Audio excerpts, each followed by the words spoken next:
இப்போ நேற்று கூட நம்மளோட மாவட்டத்தில் என்னாச்சு அப்படின்னா, பெண் குழந்தைய வந்து வேண்டாம் அப்படின்றதும், பெண் குழந்தை கருவிலை அழிக்க வேண்டும் அப்படின்ற ஒன்று இன்னும் நம்ம மாவட்டத்தில் ரொம்ப அதிகமாக இருக்கு.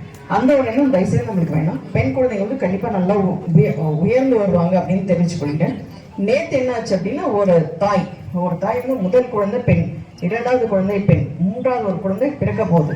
அது உடனடியாக போய் அது இல்லீகலா சட்டத்துக்கு விரோதமாக போய் ஸ்கேன் பண்ணி அந்த ஸ்கேன்ல இருக்கிற குழந்தை வந்து பெண் குழந்தை அப்படின்னு தெரிந்து கொண்டு அழிக்க முற்பட்டாங்க. அந்த முயற்சியில அந்த தாயும் இறந்து போயிட்டாங்க. இப்போ அந்த 2 குழந்தைங்களும் அனாதையா இருக்கு. இந்த மாதிரி ஒரு முயற்சி வந்து நம்மளோட கிராமத்திலயோ இல்லை நம்மளோட மாவட்டத்திலயோ எங்குமே நடைபெறக்கூடாது அப்படின்னு நீங்க எல்லாம் உறுதியோடு இருக்கணும். எந்த குழந்தையாக இருந்தாலும் ரொம்ப ரொம்ப நம்ம கல்வி மட்டும்தான், அது பெண்ணா இருந்தாலும் சரி ஆணா இருந்தாலும் சரி, கல்வியை கொடுத்தீங்க அப்படின்னா கண்டிப்பா உயர்வாங்க அப்படின்றத நீங்க தயவு செய்து மனசுல நினைச்சுக்கோங்க. இந்த மாதிரி ஒரு சட்டத்துக்கு புறம்பான ஒரு முயற்சியை தயவு கூர்ந்து ஈடுபடாதீர்கள் அப்படின்ற வேண்டி விரும்பி கேட்டுக்கொள்கிறேன்.